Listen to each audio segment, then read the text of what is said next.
بسم الله الرحمن الرحيم الحمد لله رب العالمين والصلاة والسلام على رسول الله وبعد السلام عليكم ورحمة الله تعالى وبركاته.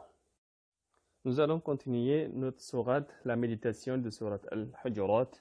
On est arrivé au verset 12 où Allah subhanahu wa ta'ala dit بعد أعوذ بالله من الشيطان الرجيم يا أيها الذين آمنوا اجتنبوا كثيرا من الظن إن بعض الظن إثم ولا تجسسوا ولا يغتب بعضكم بعضا أيحب أحدكم أن يأكل لحم أخيه ميتا فكرهتموه واتقوا الله إن الله تواب رحيم.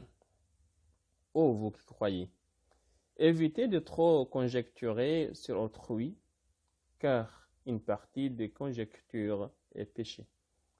N'espionnez pas et ne médisez pas les uns des autres. L'un de vous aimerait-il manger la chair de son frère mort? Non, vous en aurez horreur. Craignez Dieu, car Dieu est grand accueillant au repentir, très miséricordieux. Allah subhanahu wa ta'ala, comme nous l'avons constaté depuis le début de cette sourate, il multiplie les appels envers les croyants. Et Abdullah ibn Mas'ud nous disait que quand on entend Allah subhanahu wa ta'ala nous appeler dans le Coran par cette appellation Ya ayyuhallazina amanu, d'en prêter oreille, car ce soit une recommandation qu'Allah subhanahu wa ta'ala nous fait, et dans cette recommandation, il n'y aura que du bien pour nous, ou une interdiction dont si on s'interdit, cela, le résultat sera un bien pour nous aussi. Donc, dans cette appellation, Allah subhanahu wa ta'ala veut nous protéger contre des choses qui peuvent consumer nos bonnes actions, nos hasanat. Car on a beau faire de bonnes actions, si on ne protège pas nos bonnes actions, on risque de venir Yawm al-Qiyamah, c'est vrai, avec des montagnes de hasanat, mais pour les distribuer après aux uns parce qu'on les a insultés, aux autres parce qu'on les a médits, à d'autres parce qu'on les a ainsi de suite. Donc, pour ne pas en arriver à ce stade-là, Allah subhanahu wa ta'ala, à travers ce verset, veut nous protéger. Premièrement, Allah subhanahu wa ta'ala nous interdit de conjecture sur les frères croyants. Car le fait de mal conjecturer sur un autre est un péché. Le messager, alayhi salatu wassalam, nous confirme cela dans un hadith rapporté par Al-Bukhari wa Muslim. Il dit « Gardez-vous de la conjecture, car la conjecture est le plus mensonger des propos. » Donc, premièrement, il ne faut pas avoir toujours des doutes sur autrui. Cherche à avoir de bonnes interprétations par rapport à ce que tu vois, à ce que tu entends de tes frères et sœurs. Cherche à avoir des excuses pour eux, même si tu viens de voir ton frère dans un péché. Dis-toi peut-être, il est contraint. Peut-être, il s'est trompé. Cherche à avoir des excuses pour lui. Ou détourne-toi, car Allah subhanahu wa ta'ala ne nous a pas envoyés pour être des juges. Il nous a envoyés sur cette terre pour qu'on soit des serviteurs pour lui, qui respectent ce qu'il nous recommande, qui s'interdisent ce qu'il nous interdit. Le seul juge, c'est Allah subhanahu wa ta'ala. Et donc Allah subhanahu wa ta'ala a voulu nous protéger de loin même les conjectures, essayez de vous en empêcher. Gardez-vous d'avoir des conjectures sur vos frères et sœurs. Mais si on n'arrive pas à se retenir, à faire des efforts pour ne pas conjecturer, alors, si jamais on conjecture, repentez-vous. Demandez le pardon pour ne pas aller plus loin. Sinon, le plus souvent, quand on a des soupçons, quand on a des doutes, on va chercher à confirmer cela. Mais Allah subhanahu wa ta'ala nous en interdit. Là où il nous dit, n'espionnez pas les uns les autres.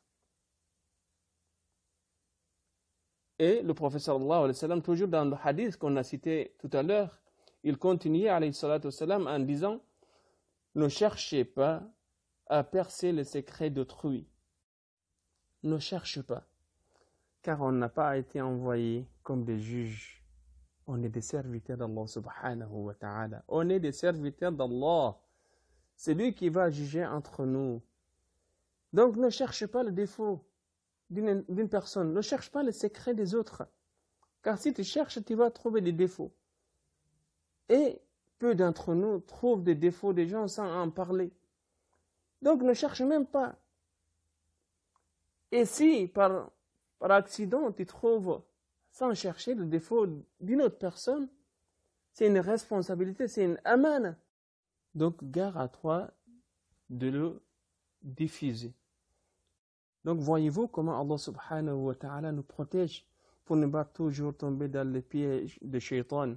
Car Allah azza wa jalla dit dans plus d'un verset de Coran, لا تتبعوا خطوات الشيطان. Ne suivez pas les pas de Shaitan. Shaitan, il n'est pas pressé.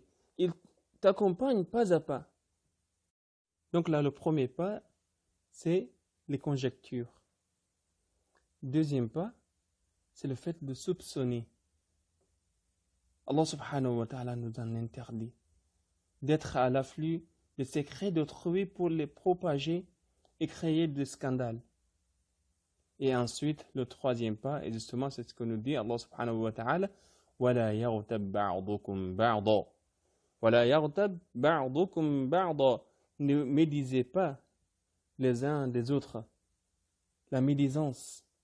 Allah subhanahu wa ta'ala nous interdit aux croyants de médire les uns des autres et d'évoquer en son absence des choses qu'ils détestent entendre sur sa religiosité, sur sa vie, sur son aspect physique, sur sa conduite, sa famille, ses biens, sa femme ou ses enfants, ainsi de suite.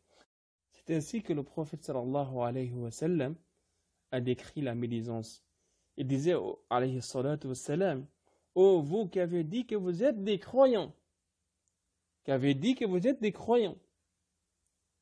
sans que la foi pénètre vos cœurs, ne médisez pas des musulmans et ne cherchez pas à percer leurs secrets. Quiconque le fait, Allah dévoilera les siens.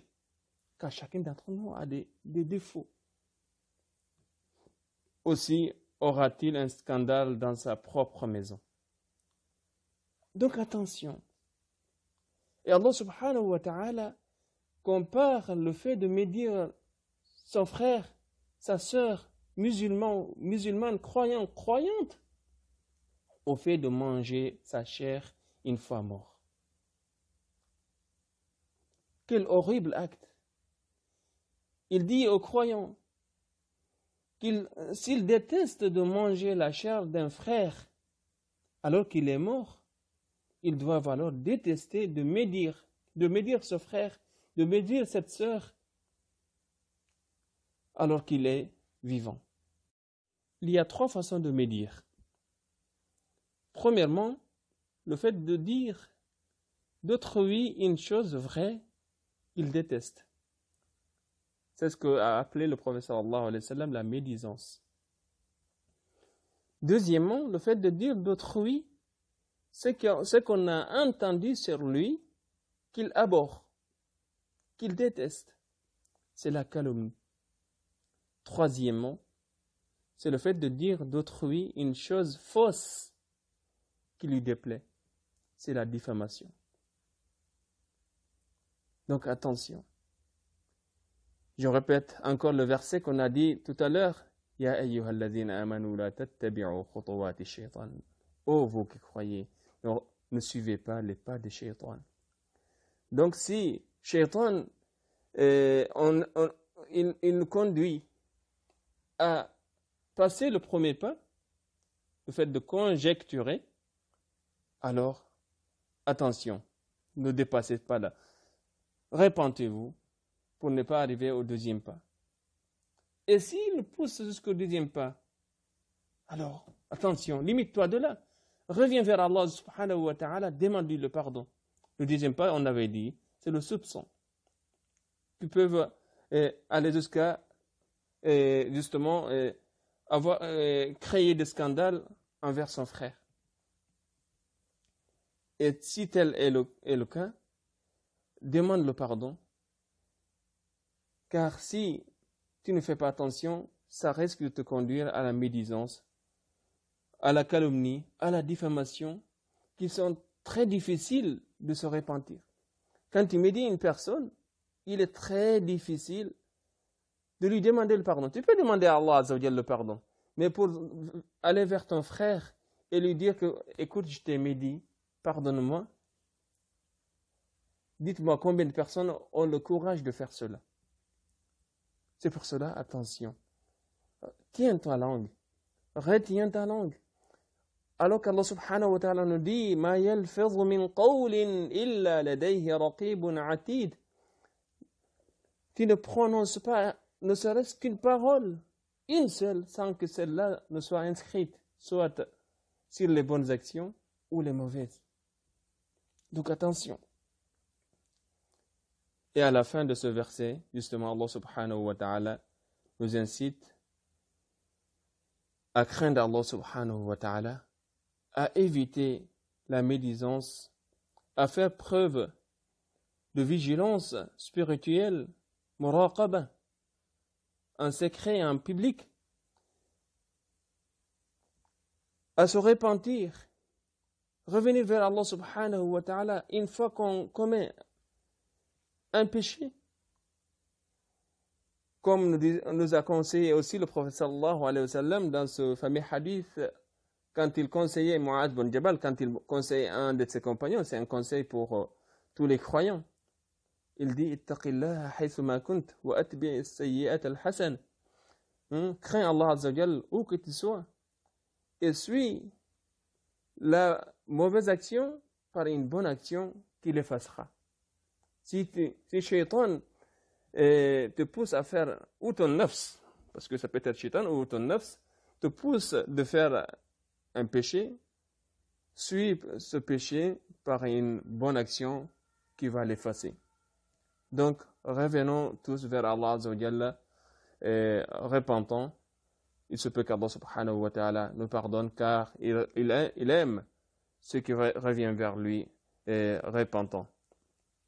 Qu'Allah Azza wa Jalla nous fasse partie de ceux qui écoutent la parole et qui cherchent ce qui est le plus juste dans la parole, le mettent en pratique. Barakallahu fikum wa nafa'ani Allah wa iyyakum bima sami'na wa ja'alana min alladhina yastami'una al-qawla fayattabi'una ahsana. Wassalamu alaykum wa rahmatullahi wa barakatuh.